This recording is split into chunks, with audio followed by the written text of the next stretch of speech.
Welcome to the Jill on Money podcast. It is Monday, February 8th. And yes, the Super Bowl is over, but that doesn't mean anything. It means that maybe you're hungover because you drank by yourself. Doesn't matter. We're ready to start the week with you in focus. If you have a financial question, all you need to do is send us an email. Ask Jill at jillonmoney.com.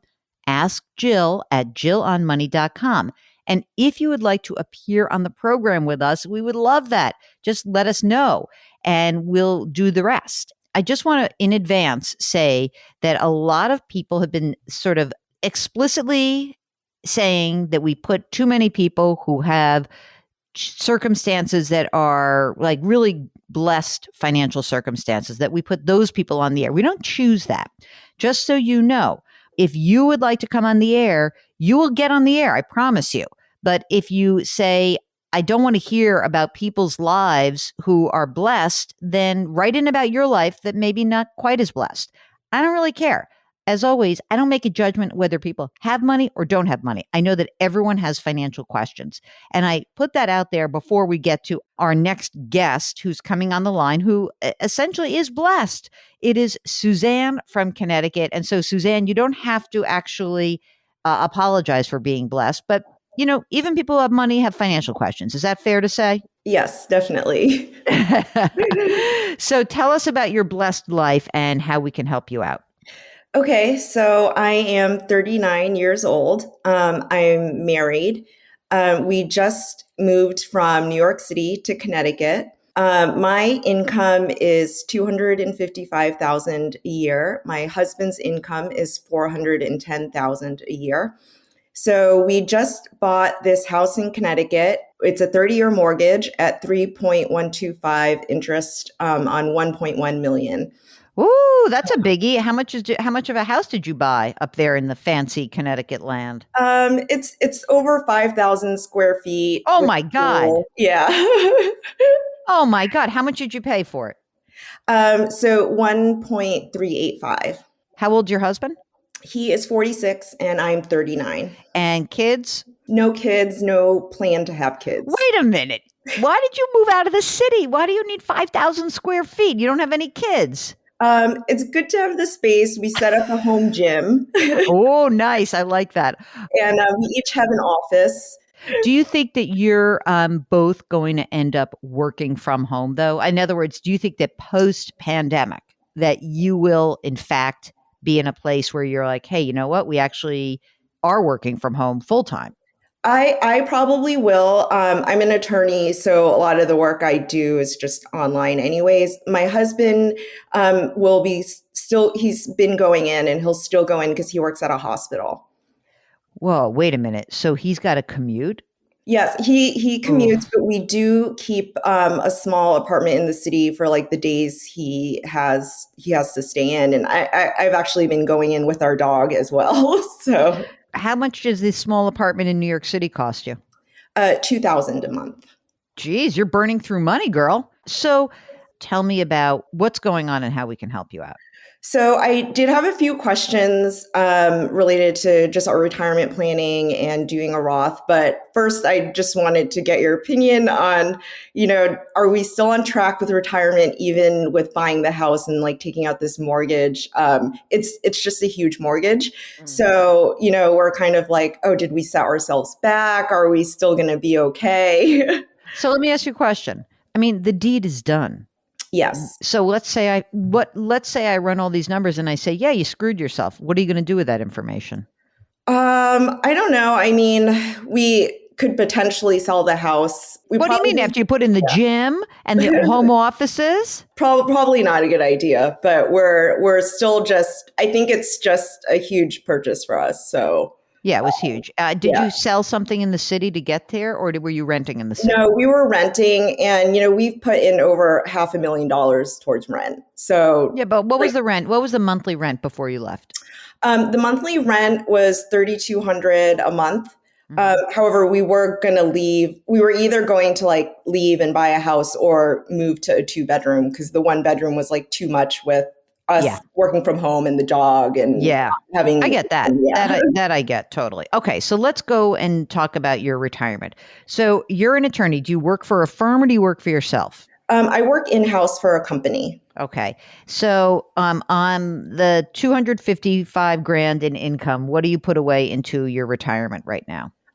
So I max out. I put in the 19,500, and my employer matches 3,000 Okay. into a regular 401k. Got it. Okay. And how much is in there right now? So that's with Vanguard. It's about 150k. Okay. And any other retirement assets in your name? Yes. So I have Fidelity accounts. I have a rollover IRA from previous employers, and I rolled everything over into one Fidelity account, and so that has 406,000. Okay, good. And I have a Fidelity Roth IRA with 31,000 and a Fidelity traditional IRA at 34,000. And then I just have a regular Fidelity brokerage account with 132,000. Very good. Tell me about husband, hospital man. What's he got? He has a checking and savings of about 600k. What? Yes, Why? he likes to keep things liquid. I mean, that's a little bit beyond, but okay. Continue.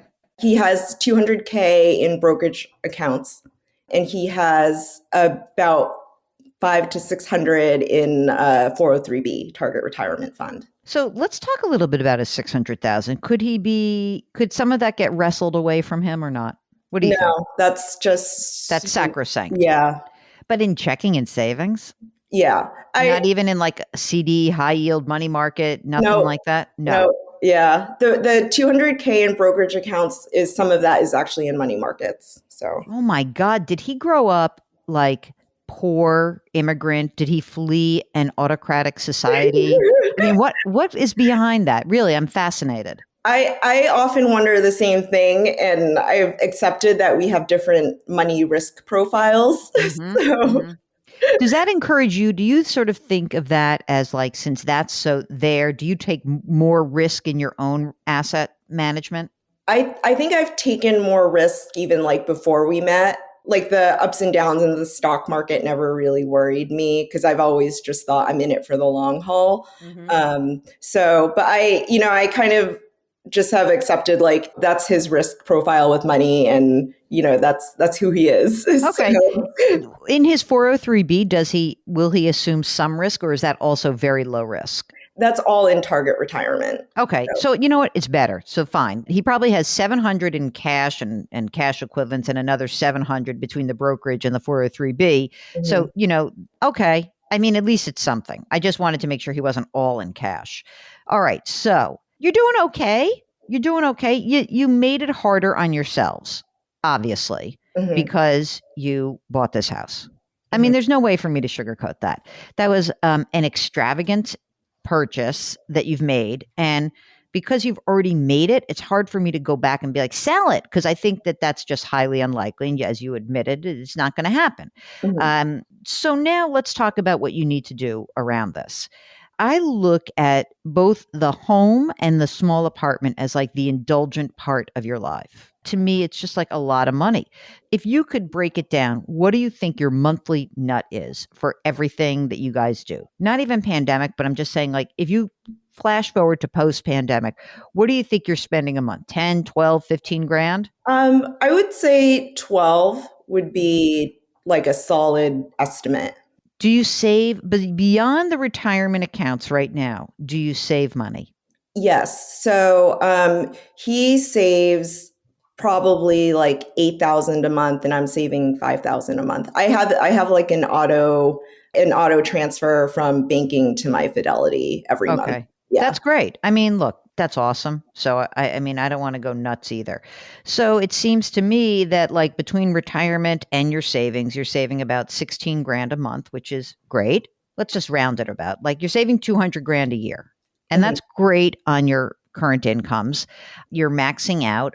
I mean, are you screwed for retirement? No. Did you make it harder for yourselves? Yes. Mhm. And if I were feeling tight in any way, because like if you said to me, oh no, we spend every single dollar we make, then I would be like, you got to sell the house. You got to get rid of the apartment. I think you probably can do this. I really Mhm. do. It really just presumes that you guys are willing to work really hard and continue working. Like, if for some reason he said, "Oh my God, I can't do this anymore. I hate my job," and all of a sudden, and I hate commuting. So Mhm. instead of making 400,000, he makes 200,000 doing something else in the state of Connecticut. I don't know what. And now all of a sudden, you cannot save as much money. It's not going to look so rosy. Mhm. So here's a thing that you've done. You've kind of put a little bit of a ball and chain around yourselves, but if you're willing to kind of lug it, I think you can make this work because you are saving so much money. Yeah. And that's kind of the key here. You got money in savings and you're currently saving. And if you're willing to keep doing that and continue to work, then you're going to be fine. You know what? Sometimes when you've done that, like a lot of people will say to me, like, oh, I have the golden handcuffs. And I always say, you did put golden handcuffs on yourself, but you have the keys to those handcuffs. Mhm. And here's the key. If you ever feel like it's too much, you can blow out the house. You can get rid of it. Mhm. You could really say, we're done. And you know what? We're going to go rent for a little while. And the whole idea that your preface of saying like we spent $500,000 on rent and we threw it out the window, you didn't. Look at all the money you saved. Yeah. Yeah. So I wouldn't look back and be like, oh, I wish I'd done something different. You have the key to your golden handcuffs. You had them. And so if you guys want to do something different in your lives, you don't have kids who are like sucked into a school system. You don't have a big worry about something bigger happening in your life. I presume you don't have to support any family members because you're So, saving so much money. And so in reality, the keys to your golden handcuffs are that you can make different choices. You can sell the house, you can get rid of the apartment, you could do, whatever it is you want to do. So I'm okay with this. You just made it harder for yourself. How do you feel when I say that?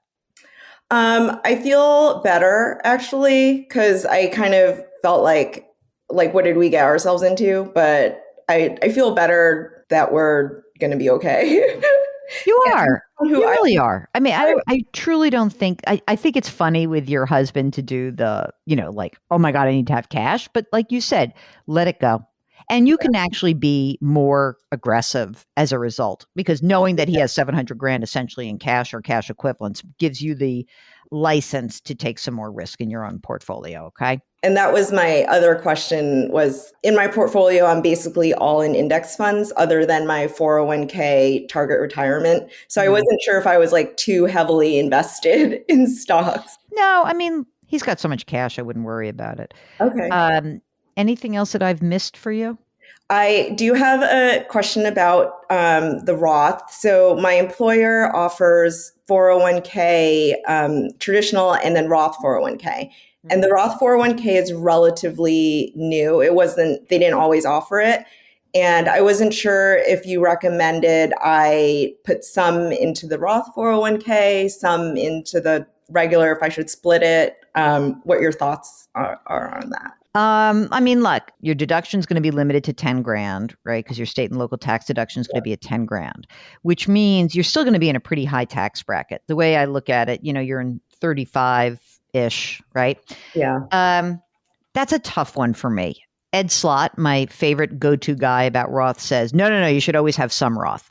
But then my one of the guys I know who's a CPA and a CFP, Michael Goodman, he's not like a huge Roth fan when you're in the 35 or 37% tax bracket. Right. So if you'd like to have some money, have, sort of the Roth construct, you could, do a little bit. I don't think it's going to be a game changer for you either way, just because you're in a big tax bracket. So that's my feeling. Like, I think having some money that's already been taxed is good. But in retirement, will your tax bracket be 35%?